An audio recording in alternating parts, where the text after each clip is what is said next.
여러분 안녕하십니까? 광주 MBC 뉴스투데이 시작합니다. 먼저 오늘의 주요 뉴스입니다. 임기 만료 일주일을 앞두고 있는 제8대 시의회에서 현직 시의원들의 비위 행위가 잇따르자 민주당에 대한 비판의 목소리가 커지고 있습니다. 세금을 대폭 감면해주겠다는 새 정부의 경제정책이 재정이 열악한 지방에는 큰 타격이 될 것으로 예상되면서 전라남도와 시군에 비상이 걸렸습니다. 대표적인 부동산 규제 정책이었던 조정 대상 지역 해제 여부를 놓고 광주가 해당될지 관심이 쏠리고 있습니다. 광주 지역 장애인 전용 콜택시가 턱없이 부족하다 보니 불편을 호소하는 장애인들의 목소리가 끊이지 않고 있습니다. 이동 권리를 침해받고 있는 장애인들의 문제, 광주도 예외는 아닙니다. 특별교통수단인 콜택시는 이용이 어렵거나 대기 시간이 너무 길고 장애 유형에 따른 택시 수요도 정확히 계산되지 못해 불편이 이어지고 있습니다. 임지은 기자가 취재했습니다. 전동 휠체어를 타는 한상록 씨가 1.5km 떨어진 복지센터로 가기 위해 장애인 콜택시를 부릅니다. 한 씨와 같이 이동에 제약을 받는 장애인 38명이 이미 택시를 기다리고 있습니다. 한 씨는 휠체어를 싣기 위해선 리프트를 갖춘 전용 택시를 타야 하는데 운행하는 콜택시가 적다 보니 매번 적게는 1시간을 기다릴 수밖에 없다고 말합니다. 비장애인 같은 경우에는 5분에서 10분 정도면 오잖아요. 근데 저희 같은 경우에는 많이 기다리면 3시간 정도까지. 실제 광주 교통약자를 위한 콜택시 보급은 법적 기준보다 적습니다. 광주에는 모두 116대의 장애인 콜택시가 보급돼 있는데 이는 교통약자 150명에 한 대를 두도록 한다는 국토교통부 기준보다 13대가 부족합니다. 휠체어를 실을 수 있는 전용 콜택시를 늘리면 되지만 비용 문제로 쉽지 않아 대안으로 제시된 바우처 택시도 광주에는 없습니다. 바우처 택시는 휠체어를 안 타는 시각, 발달 장애인 등이 이용하도록 택시업체와 계약을 맺고 일반 택시를 장애인 콜택시로 쓰게 하는 제도입니다. 광주에는 콜택시 이용자의 70%가 휠체어를 타지 않는 장애인인데 대체 차량이 부족하다 보니 휠체어를 타는 장애인과 타지 않는 장애인 모두 불편을 겪고 있습니다. 휠체어를 태워야 되는 차량이 비휠체어를 태우다 보니까 휠체어 이용인들이 대기 시간이 늘어나겠죠. 휠체어 이용이든 비휠체어 이용이든 다 불편을 겪고 있는 거예요, 지금. 장애인 전용 콜택시는 2년 뒤 추가 도입해 법적 기준을 맞춘다곤 하지만 명확한 계획은 없습니다. 바우처 택시도 오는 8월부터 100대를 운영하겠다지만 상반기 목표로 했던 대수보다 50에서 100대가 부족한 수준입니다. MBC 뉴스 임지은입니다. 강한 장맛비가 쏟아지고 있습니다. 현재 레이더 영상 보시면 장마 전선이 이동하면서 비가 내리고 있는 모습을 확인할 수 있는데요. 강한 곳은 시간당 20mm 안팎의 비가 쏟아지고 있습니다. 현재 남해안 지역을 중심으로는 특보도 내려졌습니다. 호우특보와 강풍주의보 함께 발효 중인 가운데 강한 비바람이 예상됩니다. 장맛비는 더 내릴 전망입니다. 어제부터 오늘 오전까지 구례 피아골에는 이미 100mm 가까운 비가 내렸고요. 광주에서도 55mm 안팎의 꽤 많은 비가 쏟아졌습니다. 오늘 점심 무렵까지 장맛비는 이어지겠고 토요일인 내일 새벽부터 아침 사이 또 한 차례 비가 지나겠습니다. 예상되는 강수량은 광주와 전남에 최고 50mm고요. 전남 남해안을 중심으로는 최고 80mm가량의 더 많은 비가 내리겠습니다. 특히 오늘 출근길 무렵 강한 비가 내릴 것으로 예상돼서 교통안전에 각별히 주의하셔야겠습니다. 내일 오전까지는 이렇게 장맛비가 지나겠고요. 오후 들어서는 대기 불안정으로 인한 소나기가 지나겠습니다. 광주와 전남의 소나기로 인한 강수량은 5에서 40mm입니다. 날씨 정보였습니다. 임기 만료를 일주일 앞둔 제8대 광주시의회에서 최저임금법 위반 논란과 금품비위 의혹까지 일고 있습니다. 문제가 되고 있는 시의원들 모두 민주당 소속이라는 점에서 일당 독점 폐해라는 비판의 목소리가 커지고 있습니다. 송정근 기자가 보도합니다. 임기 만료를 일주일 정도 앞두고 있는 제8대 광주시의회. 박미정 시의원의 최저임금법 위반 논란에 이어 금품 비위 혐의로 경찰 수사를 받게 된 현직 시의원이 해외로 도피하는 사건까지 터졌습니다. 의회 종료를 앞두고 민주당 소속 시의원들의 불명예스러운 일들이 잇따르고 있습니다.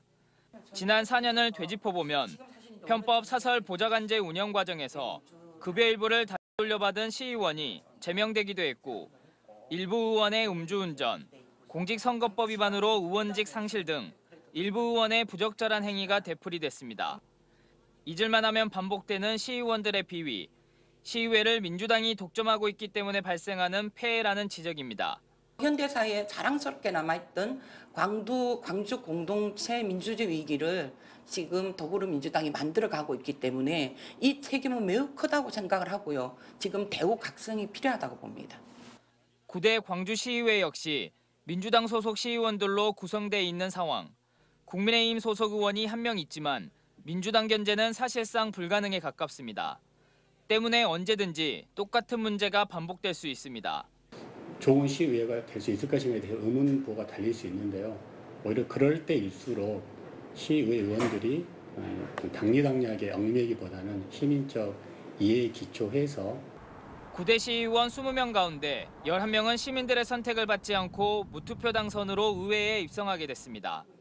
그들만의 잔치에 유권자가 동원되고 있다는 비판에서 그나마 자유롭기 위해서는 의원들의 자질을 정책과 의정활동으로 시민들에게 스스로 증명해야 합니다. MBC 뉴스 송정근입니다. 전라도 정도 1000년을 기념해 중건하고 있는 조선시대 목조 건축물 희경루의 상량 고유제가 열렸습니다. 광주시는 여러 차례 화재로 소실됐던 희경루를 재복원하는 공사가 상당 부분 마무리됨에 따라 건축물의 골격 완성을 알리는 상량 고유제를 광주공원에서 진행했습니다. 광주를 대표하는 누각인 희경루는 1451년에 지어져 1866년 소실됐다가 전라도 정도 1000년을 기념해 복원 사업이 추진됐고 기와를 잇는 과정 등 공사가 마무리되면 오는 10월쯤 시민에게 공개될 예정입니다. 광주과학기술원 이사회가 김기선 총장 해임을 결정한 것에 절차적 문제가 없다는 법원의 판단이 나왔습니다. 광주지법 민사 14부는 김 총장이 지스트를 상대로 낸 이사회 결의 무효 확인 청구 소송에서 김 총장의 청구를 기각했습니다. 지스트 노조가 김 총장이 연구수당을 부정하게 챙겼다는 의혹을 제기한 뒤 김 총장에 대한 이사회의 해임을 두고 논란이 불거졌습니다. 치열하게 경쟁하고 동거인이 생활비를 제대로 내지 않는다는 이유로 학대를 해온 20대 남녀 4명이 검찰에 넘겨졌습니다. 광주 동부경찰서는 지난달 28일 광주 북구의 한 연립주택에서 함께 사는 30대 남성을 발로 차거나 둔기를 이용해 폭행한 혐의로 20대 남성 등 4명을 송치했습니다. 경찰은 범죄 가담 정도를 고려해 20대 남성 1명을 구속하고 함께 학대한 다른 남성과 여성들을 불구속 입건해 조사해봤습니다.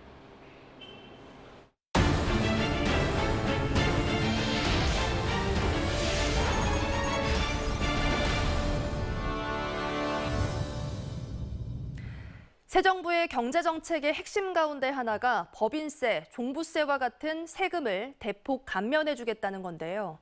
그런데 이 같은 세제 정책 방향이 지역에는 크게 불리할 수밖에 없다는 우려가 커지고 있습니다. 전라도와 시군들의 비상이 걸렸습니다. 보도에 박광수 기자입니다. 지난 16일 발표된 새 정부 경제정책의 핵심은 법인세와 종부세 등 국세의 대폭적인 감세 조치였습니다. 법인세는 최고 세율을 25%에서 22%로 내리고 종합부동산세는 과표를 올해 예정 비율보다 무려 40%나 낮춘다는 청사진이 나왔습니다. 기업에 대한 이러한 세금 감면 조치는 오히려 재정이나 우리 경제 전체의 선순환을 할 수 있는 그런 장치다. 하지만 당장 대기업과 자산가들만을 위한 부자 감세 정책이라는 비판이 나오는 가운데 가장 큰 타격을 재정이 열악한 지방 시군이 받게 될 것이라는 우려가 커지고 있습니다. 감세 정책에 따라 내국세가 큰 폭으로 줄어들면 내국세의 19.24%로 산출되는 지방교부세도 같은 비율로 감소하는 구조. 지역 간 재정 격차 조정을 위해 국가가 배분해주는 자금이 바로 지방교부세인데 이 돈이 줄어드는 만큼 지방은 더 쪼그라들 수밖에 없게 되는 겁니다.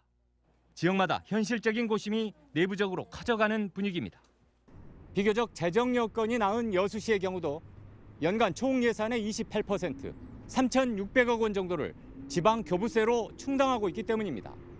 이제 전체적으로 법인세라든가 여러 이제 국세가 감소함에 따라서 저희 이제 지방 교부세가 감소될 이제 부분이 커지는 거죠. 그래서 재정에 어떻게 보면 이제 악영향을 끼칠 수가 있습니다. 특히 다른 지역에 비해 재정 자립도가 더 열악한 곳이 많은 전남 지역의 경우 사정은 더 심각합니다. 전남도가 갈수록 열악해지는 지방 재원의 구조를 조목조목 지적하며 지방 교부세 법정률 상향을 인수위에 요구한 건 지난 4월. 그런데 2달 후 새 정부 경제정책은 오히려 더 악화되는 방향으로 나오다 보니 난감해질 수밖에 없습니다. 이제 모수가 줄어들고 이제 자꾸 재정분 국세가 지방세로 전환되는 그런 부분에서 또 교부세에 또 영향이 있고, 그러면 이제 저희 도 입장에서는 이제 그동안 뭐 농어촌 뭐 사업들, 개발 사업들 이런 것들을 진행할 수가 없게 되는 거죠. 감세와 민간 주도, 작은 정부라는 새 정부의 정책 기조가 지역 간 재정 불균형을 더 악화시킬 것이라는 우려가 확산되는 상황. 문제의식을 공유하고 파급 영향을 세밀하게 따져보기 위한 지방정부 간의 적극적인 연대가 시급합니다. MBC 뉴스 박광수입니다. 새 정부가 잇따라 부동산 규제를 완화하면서 이달 말 광주가 조정 대상 지역에서 해제될지 관심이 쏠리고 있습니다. 해제 요건을 충족하고는 있지만 다시 집값 급등을 부추길 수 있다는 점에서 전망은 엇갈리고 있습니다. 조현성 기자가 보도합니다. 광주의 아파트 매매 가격은 지난 2020년 7월 첫째 주부터 100주 연속 오름세를 이어가고 있습니다. 서울과 6대 광역시 가운데 2년간 한 차례 가격 조정도 없었던 곳은 광주가 유일합니다. 하지만 최근 소비자 물가가 크게 오르며 집값 상승률이 물가보다 1.3배 높아야 하는 조정 대상 지역 지정 요건에는 미치지 못하고 있습니다. 지금 광주시장은 과열을 걱정할 단계는 아니고 오히려 지금 거래량이 없고 침체기라고 볼 수가 있죠. 급하게 나온 급매물만 거래가 되는 상황이에요. 여기에 새 정부가 주택담보대출 비율을 일부 확대하고 분양가 산정 개편안을 발표하는 등 부동산 규제를 잇따라 완화하고 있어 조정 대상 지역 해제에 대한 기대감이 높습니다. 정부 또한 최근 일부 지역 해제 여부를 검토한다고 밝혔습니다. 현재 전국의 부동산 규제 지역은 투기 과열지구 49곳과 조정 대상 지역 119곳으로 사실상 전국 모든 도시 지역이 지정돼 있습니다. 때문에 정부가 이번에 규제 지역을 일부 해제하더라도 광주가 해당되지는 않을 것이라는 전망이 우세합니다. 반면에 금리 상승기 집값 자극보다 주택시장의 침체를 더 우려해 광주를 포함한 상당수의 지역에서 규제를 풀 것이라는 전망도 교차하고 있습니다. 광주와 여수, 순천, 광양이 지난 2020년 12월 이후 1년 6개월째 조정지역으로 지정돼 있는 가운데 국토교통부는 이달 마지막 주 주거정책심의위원회를 열고 규제지역 해제 여부를 결정할 예정입니다. MBC 뉴스 조현성입니다. 자녀를 학군이 좋은 곳으로 입학시키기 위한 위장 전입을 교육당국이 방치해왔다는 비판이 제기됐습니다. 학벌 없는 사회를 위한 시민 모임은 보도자료를 통해 광주 지역 학부모들이 모인 온라인 커뮤니티에 위장 전입 경험담을 공유하는 글이 끊임없이 올라오고 있다고 지적했습니다. 시민 모임은 광주에서 빈번하게 이루어지는 위장 전입이 실제로 적발된 건수는 지난 5년간 단 한 건에 그친다며 교육당국이 적극 대응에 나서 학군 간 서열 조장 등의 문제를 뿌리 뽑아야 한다고 주장했습니다. 끝이기도 시작이기도 한 호남선 목포역에 미술관이 꾸며진 지 1년이 됐습니다. 작가들에게는 보다 넓은 전시회 기회를 주고 방문객에게는 예향 목포의 첫인상을 심어주고 있습니다. 양현승 기자가 전해드립니다. 목포에 도착하고 목포를 떠나는 발길로 분주한 목포역. 흙으로 빚은 예술 작품들이 손님들을 기다립니다. 지역에서 활동 중인 현대도예가 조영규 작가의 작품입니다. 작품을 이런 곳에서 많이 전시할 수 있다는 것만으로도 큰 영광이고요. 관람객들이 많이 방문함으로써 목포역이 미술관을 개관한 건 지난해 7월. 매달 한 차례씩 작품을 바꾸며 지역 작가 전시회를 이어오고 있습니다. 계절이 바뀔 때마다 봄, 여름, 가을, 겨울을 닮은 전시회. 목포 법정 문화도시 지정 기원 기획전까지 목포의 예술 의지를 선보여 왔습니다. 목포 토박이인 역장이 40년 기찻길 생활의 마무리를 앞두고 목포의 따뜻한 첫인상을 만들겠다며 시작했습니다. 어떻게 하면 목포를 더 잘 느끼고 갈 수 있을까 이런 이야기 하다 보니까 의외로 역 주변에 이제 예술가들이 많아요. 근데 그분들이 전시할 공간이 역에 있었으면 좋겠다. 호남선에서 유일하게 옛 역사를 사용 중인 목포역이 미술관이 있는 유일한 기차역으로 자리 잡고 있습니다. MBC 뉴스 양혜승입니다.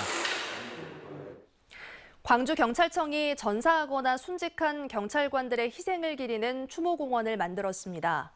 광주경찰청은 유족 등이 참석한 가운데 전사하거나 순직한 235명의 경찰관의 이름을 새긴 추모비를 청산의 주민쉼터에 세웠습니다. 당초 추모시설은 청사 별관 건물 안에 만들어졌지만 접근성이 떨어지는 문제점을 개선하고자 오는 4월부터 새롭게 조성했습니다. 한국섬진흥원이 올해 찾아가고 싶은 여름섬으로 전국 15곳을 선정한 가운데 전남은 신안 도초도와 임자도, 완도 조약도, 강진 가우도, 진도 관매도 등 5곳이 선정됐습니다. 해수욕과 캠핑, 음식과 풍광 등 4개 여행 주제에 따라 선정된 이들 섬은 한국관광공사 누리집과 각종 SNS에 소개되고 있습니다. 전남 조선해양전문인력양성센터가 토론회를 열고 심각한 조선업계 인력 수급 상황을 논의했습니다. 조선업계에서는 인구 소멸 위기 지역으로 내국인 확보가 불가능한 전남 서남권에서는 외국인 인력 확보 대책이 시급하며 당장 2025년까지 9천여 명이 필요한 것으로 추산했습니다. 또 인력이 부족해 확보한 수백억 물량의 일감을 반납하는 사태까지 빚어지고 있다며 조선업에 종사하는 불법 체류자들에 대한 한시적 단속 유예와 비자 제도 개선 등의 요구도 나왔습니다. 강한 장맛비가 쏟아지고 있습니다. 현재 레이더 영상 보시면 장마 전선이 이동하면서 비가 내리는 모습을 확인할 수 있는데요. 비가 강한 곳은 시간당 20mm 안팎의 세찬비가 쏟아지고 있습니다. 특보도 내려졌습니다. 남해안 지역을 중심으로 강풍주의보와 호우주의보가 함께 발효 중입니다. 지난 밤 사이 이미 많은 비가 내렸습니다. 오늘 오전 6시를 기준으로 구례 피아골에는 100mm에 가까운 비가 내렸고요. 광주에서도 55mm 안팎의 비가 쏟아졌습니다. 장맛비는 조금 더 이어질 것으로 예상됩니다. 우선 오늘 점심까지 비가 이어지다가 잠시 소강 상태에 들겠고요. 내일 새벽부터 아침 사이 또 장맛비가 이어질 전망입니다. 광주와 전남의 최고 50mm, 전남 남해안 지역은 최고 80mm가량의 더 많은 비가 내리겠고요. 특히 오늘 출근길 무렵 강한 비가 내릴 것으로 예상돼서 교통안전에 주의하셔야겠습니다. 토요일인 내일 오전까지는 이렇게 장맛비가 이어지겠고요. 오후 들어서는 대기 불안정으로 인한 소나기가 지나겠습니다. 광주와 전남에 5에서 40mm가량의 소나기 지나겠습니다. 기온은 어제와 비슷하겠습니다. 광주의 아침 기온 22도 안팎으로 출발해 한낮 기온 29도로 예상됩니다. 대부분 30도를 밑돌겠습니다. 영암과 강진의 낮 기온 27도 보이겠고요. 구례의 한낮 기온 30도 안팎 예상됩니다. 풍랑주의보가 발효 중인 가운데 바다의 물결 최고 4m로 매우 거세게 일겠습니다. 다가오는 일요일에는 구름만 많은 가운데 더운 날씨가 이어지겠습니다. 날씨 정보였습니다. 이상으로 뉴스 마칩니다. 시청해주신 여러분 고맙습니다.